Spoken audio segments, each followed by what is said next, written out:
На 16 декември 1920 година основан е Филозофскиот факултет во Скопје. Станува збор за првата високообразовна институција во Македонија со која што се смета дека започнува ерата на модерното високо образование во земјата. Во 1946 година пак со закон на тогашната влада тој е обновен како прва единица на Македонскиот универзитет. Годинава одбележува 102 години успешна мисија на едукација на генерации студенти од низата профили кои што се изучуваат во рамки на факултетот. Како годинава Филозофскиот факултет ќе го одбележи својот ден. Професор доктор Радко Дуев, декан на факултетот на Филозофскиот факултет во Скопје при УКИМ, и професор доктор Елизабета Томевска-Илиевска, раководителка на Институтот за педагогија при Филозофскиот факултет во Скопје, наши гости ова утро во студиото 3 на МТВ. Добро утро и добро ни дојдовте. Добро утро, добро ве најдовме и поздрав до сите ваши гледачи. Нема да сгрешам декане доколку кажам дека Филозофскиот факултет како најстара високообразовна институција во земјава го представува темелот и главното обележје на современата македонска цивилизација. Годинава одбележувате 102 години постоење и континуиран процес во она што се нарекува продуцирање на високообразован кадар во Македонија. Како гледате од денешна дистанца на она што се нарекува повеќе од еден век традиција на Филозофскиот факултет?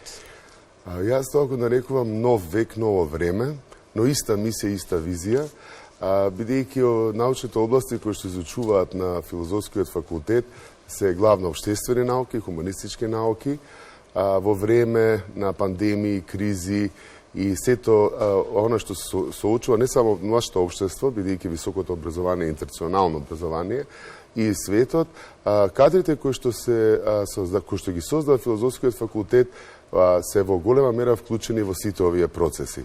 Нашата мисија останува иста, иако времето е различно, но како и пред 100 години, сега навлегуваме во новиот век, 102 години, создавањето на профили како наставници, педагози, социолози, социјални работници, специјални едукатори, историчари, археолози, музеолози, профили за безбедноста, се темел на сите оние општествени промени и решавање на општествените проблеми со кои се соочува нашето општество. Колку студиски програми нуди денес Филозофскиот факултет при УКИМ и колку институти функционираат во негови рамки? Филозофскиот факултет е еден од најголемите во државата, по медицинскиот, и по број на наставници, и по број на студиски програми. Филозофскиот факултет има 15 програми за прв циклус, 22 програми за втор циклус и уште 15 програми за докторски студии, еден од најразгранетите факултети. Секако, почнувајќи со 4 програми во минатото, со самиот развој, факултетот денеска е една модерна институција која што нуди и модерни студиски програми. Имаме 12 институти, од оние базични во почетокот во 1946 како историја на уметност, историја, педагогија, филозофија, и што биле клучни за создавањето на темелите на државата, која за прв пат започнува и настана на македонски јазик. Денеска со развојот на општеството, потребите на науката, навлегуваме во мултидисциплинарност, така што имаме 12 институти, имаме програми кои што се веќе мултидисциплинарни, не се само врзани за институтите на факултетот, што нуди еден голем избор за студирање, иако живееме во време на технократија, каде што за жал сите наши истражувања покажуваат дека младите веќе својата иднина не ја гледаат тука, но јас како декан знам дека оние студенти кои што избираат да студираат кај нас, тие всушност решиле да останат во нашата земја. Бидејќи човек што студира историја или историја уметност, сигурно не планира да замине некаде надвор. Споменавме 16 декември се одбележува како ден на Филозофскиот факултет. Како годинава ќе го одбележите вашиот ден? Каква е агендата за свеченото одбележување и со какви активности, впрочем, започна чествувањето на патрониот празник? Денот на факултетот ние во последните години го замислуваме како ден на благодарноста. Зошто кажувам, бидејќи со сите овие промени кои што имаме во 3 децении, некако зборот благодарност исчезна од нашите речници. Заборавивме да кажуваме благодарам на сите оние кои што на некој начин учествувале во нашата кариера или во нашите животи. Така што во последните години покрај оние големи јубилеи кои што за жал 100 години се сеќавате бевме и тука го најавивме, но за време на пандемијата не можевме да го одбележиме како свечена академија. Го замислуваме како да кажеме благодарам на многуте наши колеги од минатото, многуте институции и компании кои што помагаат во нашите активности заради нашата визија за подигнување на општествената одговорност, како што во светски рамки е престиж да се соработува и донира со високообразовните институции. Еве ќе дадам само пример Универзитетот Хумболт во Берлин, кој што е донација на само еден човек, а некаде проценката на донацијата е некаде над 100 милиарди евра. Целта ни е да покажеме дека ние не сме само научна институција, дека ние сме една општо одговорна институција и покрај таа мисија за искажување благодарност кон сите минати генерации и лица и институции кои што помагаат во овие активности и промоција на дел од научните активности на факултетот. Значи, промоција на годишниот зборник на Филозофскиот факултет, тоа е првото научно списание кое што започнува научното мислење на македонски јазик во 1948 година, потоа промоција на импозантниот зборник 75 години од Институтот за педагогија, за која што мојата колешка подетално ќе зборува, и промоција на зборникот 75 години од Институтот за историја. Така што покрај благодарноста и сакаме да ги презентираме на еден малку поинаков начин, ќе се одвива во Изгейт, нели мол, се надам дека нема да има некој дојава па да имаме некој проблем, но имаме за тоа варијанта, да излеземе, да можеме да расшириме таа наша општествена одговорност и научна мисла повеќе во јавност. Да, и впрочем Филозофскиот факултет да биде достапен и отворен за сите граѓани. Споменавте составен дел од програмата на патрониот празник на Филозофскиот факултет при УКИМ и промоција на зборникот на трудови издаден од меѓународната научна конференција на тема 75 години Институт за педагогија, воспитно-образовни предизвици и перспективи, за која што говоревме, истата беше одржана од 16 до 18 мај оваа година во Охрид, а по повод токму 75 години постоење на Институтот за педагогија. Професорке, за каков зборник конкретно станува збор, ни го донесовте и утринава во студиото 3 на МТВ. Така. Добро утро и од мене, до сите присутни во студиото, до гледачите на вашата програма. Меѓутоа дозволете да упатам благодарност до уредниците на вашата програма, до новинарите и водителите, кои што на овој начин давате и вие своевидна поддршка да продискутираме, да споделиме информации кои што се значени и актуелни, а се однесуваат на воспитанието и на образованието. За среќа би кажала сега и со позитивен предзнак. Инаку во гостувањето во вашата емисија, јас би говорела од улога на раководител на Институтот за педагогија, во улога на организатор на конференцијата и секако како уредник.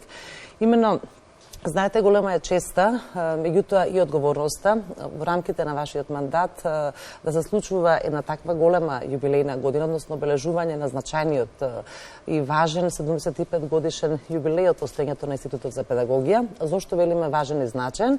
Од причина што Институтот за педагогија при Филозофскиот факултет во Скопје е најстарата воспитно-образовна институција во Македонија, која што со децении продуцира педагози, наставници, воспитувачи и со понев датум веќе и андрагози. Инаку сме горди, бидејќи од редовите на нашиот институт произлегле голем број на универзитетски професори, на министри за образование во државата, проректори, декани, воспитувачи, наставници, педагози, магистри и доктори по педагошки науки. Именно, како што веќе споменавте, централната манифестација беше токму меѓународната конференција, која што се одржа во мај, во, повторно би кажала, неслучено избран Охрид, има голема символика, неколку три символични работи за кои што понатаму би говорела. Именно Охрид како лулка на зародишот на словенската писменост и на оваа наша конференција, која што секогаш насловена како воспитно-образовни предизвици и перспективи, секогаш нуди можност да учествуваат голем број на универзитетски професори. Би можела со гордост да кажам дека бевме посетени од вкупно универзитетски професори и практичари, меѓутоа и представници од просветни организации од земјата и од странство, од вкупно 21 земја. Инаку навистина беше одлична прилика кога имавме можност да разговараме, да дебатираме, да ги споделуваме сознанијата и најсовремените тенденции што се случуваат во воспитно-образовните системи во земјите од каде што и доаѓаа нашите гости, почитувани професори. Би сакала исто така да истакнам дека како резултат на оваа меѓународна научна конференција всушност и произлезе зборникот на научни трудови, кој што печатењето на првите примероци се совпадна и со символично токму на Денот на науката, а при тоа неговата промоција, неговата виделина ќе ја доживее токму на 16 декември 2022 година, овој петок како што спомена и деканот и како уредници, меѓутоа и како Институт за педагогија педагогија сме многу горди, бидејќи промоцијата на зборникот ќе биде составен дел од програмата на обележувањето за нас големиот свечен ден, патрониот празник на Филозофскиот факултет. Ќе го видиме за кратко самиот зборник, нешто верувам ќе ги интересира гледачите, што содржи конкретно овој зборник, кој е тимот кој што работеше на негова подготовка и зошто е значаен впрочем овој зборник за Институтот за педагогија. Да, Никола, многу прашања кои што се надевам дека во временскиот простор што го имаме и ќе успееме да ги сумираме. Уредници на зборникот на трудови 4 уреднички сме: професор доктор Наташа Ангеловска-Галевска, професор доктор Елизабета Томевски-Илиевска, магистар Маја Јаневска и господја Бранка Бугариска. Именно би сакала да кажам дека зборникот е составен од импозантни 607 страници. Инаку во него се наоѓаат најсовремените истражувања од вкупно 149 автори, од кои што 95 се македонски автори и 54 се странски автори. Зборникот е на англиски јазик со вкупно 81 труд. Би сакала да споменам дека меѓународниот уредувачки одбор е составен од вкупно 45 универзитетски професори. Тоа е навистина голем број, меѓутоа уште кога ја подготвувавме конференцијата, секако дека размислувавме да имаме професори кои што ќе покриваат повеќе науки, повеќе научни области, односно имаме мултидисциплинарен пристап. Па така и во при креирањето на програмата на конференцијата можеме слободно да се пофалиме дека имаме 41 научна тема кои што беа понудени. На тој начин оставивме простор.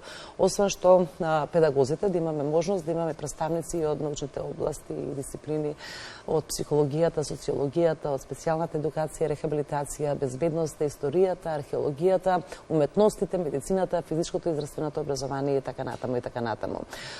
При тоа исто така би сакала да кажам дека во самиот зборник се представени, се дадени всушност и 6 поздравни говори кои што ги има на самата конференција, што значи дека на тој начин сакаме да кажеме дека сите релевантни институции, представници, членители во општествениот живот во Македонија кои што се во директна врска со образованието беа поканети и учествуваа на конференцијата, така што таму ќе може да се прочита размислувањето, обраќањето на председателот на државата, на министерот за образование и наука, на ректорот на универзитетот Свети Кирил Методи, на деканот на Филозофскиот факултет, на раководителот на Институтот за педагогија и на градоначалникот на општина Охрид, кои што беа прекрасни домаќини. При тоа уште нешто околу зборникот би сакала да кажеме дека трудовите пред да бидат објавени беа рецензирани од двајца независни рецензенти и исто така во структурата ни се опфатени теми кои што всушност зборуваат за најновите истражувања, за најновите придобивки од педагошката теорија и практика, вклучувајќи ги сите подсистеми и предучилишното, основното, средното, високото образование, доживотното учење и така натаму. Очигледно оваа меѓународна научна конференција постигна својата цел со оглед на впечатоците од истата. На една малку поинаква тема, впрочем секако поврзана со педагогијата, како раководителка на Институтот за педагогија при Филозофскиот факултет, колку сте задоволни од интересот кај студентите последниве години и сметате ли дека факултетот продуцира квалитетен кадар од областа на педагогијата? Во одговорот ќе се обидам да бидам објективна и да кажеме дека согласно квотите кои што ни се доделени, ние уште во првиот уписен рок го задоволуваме, односно се пополнуваат нашите места како педагози, бидејќи на дипломираните на Институтот за педагогија, освен како педагози, може да работат како оделенски наставници од прво до пето оделение, воспитувачи, секако во сите релевантни воспитно-образовни институции. Се трудиме да постигнеме и да го држиме квалитетот, нели, како најстар институт, како најстара воспитно-образовна институција. Токму и на целиот овој напор, ентузијазам кој што го направивме при подготвувањето на конференцијата, во објавувањето на овој зборник на трудови, беше да професијата на педагог, професијата наставник, воспитувач, професор, ја издигнеме на уште повисоко ниво, каде што и заслужува, бидејќи знаете во едно општество доколку овие професори се професии ученици се занемарени и не го достигнат можеби во оној хиерархиски врв, не се некаде на повисокото скалило, навистина ќе имаме големи проблеми со кои што веќе и се соочуваме. Така е. За сите овие работи би промовирале и би зборувале и на денот на патрониот празник на 16-ти, кој што ќе се одвива во литература МК во Изгейт, и при тоа сакаме да одадеме голема благодарност и на ректоратот, на голем број на неколку локални самоуправи, на институции кои што навистина најдоа можности, начини и во овие кризи на економска, на енергетски, на постпандемиски, да би кажали воени кризи, и да ги поддржат сите овие настани, а посебна благодарност и до издавачката куќа Арсламина, со која што навистина соработувавме, помогна во уредувањето на овој зборник. И уште една информација, промотори на зборникот ќе биде неудостои деканот на филозофскиот факултет, професор доктор Ратко Дуев, кој што за цело време е голем поддржуваш на сите активности што се случуваат не само во оваа јубилејна година, туку и во годините наназад. Понатаму професор доктор Наташа Ангеловска-Галацка, која што воедно беше и председател на програмскиот одбор на конференцијата, и јас како уредник и раководител на Институтот за педагогија. Декане, повторно би продолжил со вас. Која е улогата на хуманистичките и на општествените науки денес? Остануваат ли подеднакво атрактивни како оние техничките науки? И каков е одзивот на студентите конкретно на филозофскиот факултет од година в година? Успевате ли да ги пополните предвидените квоти? Морам да нагласам дека со последните први проблеми предизвикани од масовната миграција на населението, јас и како пред да бидам декан ги водев уписите на факултетот, и она што се случува денес, испред 10 години, во услови кога можете да забележите во Заводот за статистика имаме 10.000 матуранти помалку, ние сме повторно четврт факултет во земјава по избор на студенти.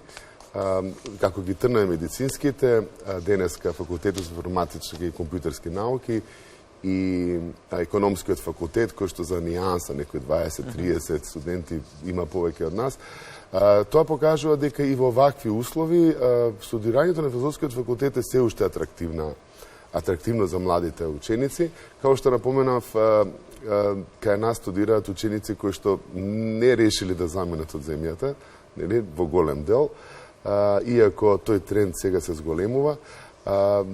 Зависно со условите се менува интересот за, бидејќи немам 15 студентски програми, секако интересот не е подеднакво секаде. Варира. Како што е времето, имаме најголем интерес за психологија. И само можам да напомнам дека единствени факултети што одбиваат студенти во вакви услови во нашата држава се медицинскиот факултет во Скопје и ние како студиската програма психологија. Значи, замислете дека дури другите факултети никој не ги исполнува квотите, што е реално според денешните движења на бројките со наталитетот и миграциите, кои што не само нашата земја, него зафати и целиот регион. Ние сме сепак задоволни од она што е кај нас. Да, и сите ова говори за квалитетот на студиите на филозофскиот факултет. Сосема накусо во 30 секунди, со оглед на тоа што времето ни е ограничено, повеќе од еден век успешна работа, придонес во развој и афирмација на македонската научна мисла. Кои се предизвиците за наредниве години? Каква е мисијата на филозофскиот факултет и впрочем вашата визија? Да. Наредните години ние сме секогаш оптимисти, покрај сите овие процеси кои што ги напоменав. Она што е најважно дека ние мораме да шириме општествената одговорност, да веруваме во оној триаголник високо образование, држава и заедница, бидејќи јас како што многу пати напоменав, како што беше и претходниот ваш прилог, ние не можеме да родиме и создадеме инженери. Значи мораме да имаме добар систем за градинки, предучилишно образование, основно, средно, па да имаме високообразовни институции, за да можеме да создадеме кадар кој што ќе биде потребен на државата. Значи без нас некако превод во тој темел, секако тука би учествували и другите наставнички факултети, ние не можеме да имаме ниту напредок во државата, ниту некоја одржливост на сите овие процеси кои што ги водиме сега. Апсолутно се согласувам со вас. Благодарам за одвоеното време и гостувањето во утринската програма на Македонската телевизија. Ми останува да ви упатам честитки по повод роденденот, односно денот на филозофскиот факултет при ЮКИМ. Посакувам традицијата подолго од еден век да продолжи уште долги години и со секој нов роденден да може факултетот да се афирмира со уште поуспешни студенти од сите студиски програми кои што ги нудите. Да. Благодарам. Ќе се видиме ние во наредна прилика.